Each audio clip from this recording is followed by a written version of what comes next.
নমস্কার, আজকে বানাবো শীতের দিনে মজাদার একটি সবজি শাকের রেসিপি।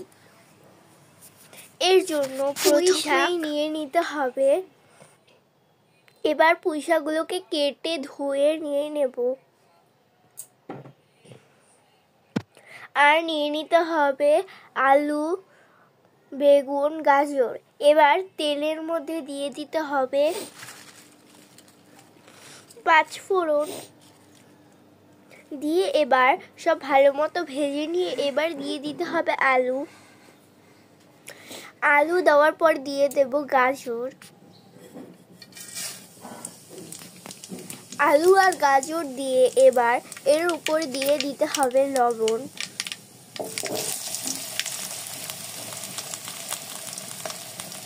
লবণ দিয়ে এবার সব ভালো মতো একসাথে ভেজে নেব।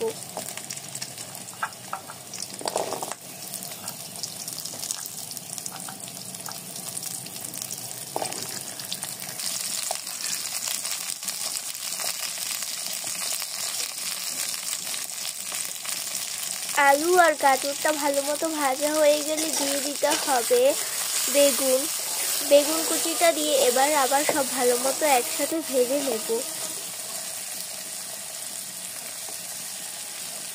সব ভালো মতো ভেজে নিয়ে এবার দিয়ে দিতে হবে পুঁই শাক। কেটে রাখা পুঁই শাক দিয়ে এবার সব ভালো মতো নাড়িয়ে নিয়ে ঢেকে দিতে হবে। প্রায় 20 মিনিটের জন্য সিদ্ধ হতে দেব। 20 মিনিট পর সিদ্ধ হয়ে আসলে তুলে দেব ঢাকনাটা।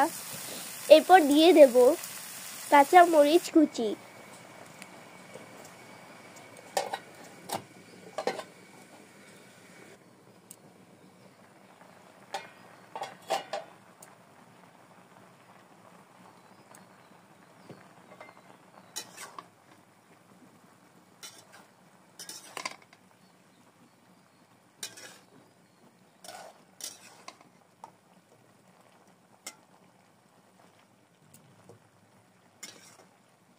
সব ভালো মতো নাড়িয়ে নিয়ে দিয়ে দিতে হবে চিনি, সামান্য স্বাদ মতো চিনি দিয়ে এবার সব ভালো মতো একসাথে আবার নাড়িয়ে নেব।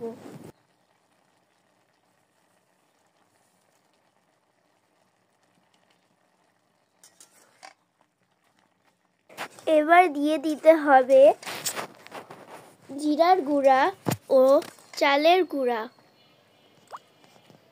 দিয়ে এবার সব ভালো মতো একসাথে নাড়িয়ে নিতে হবে।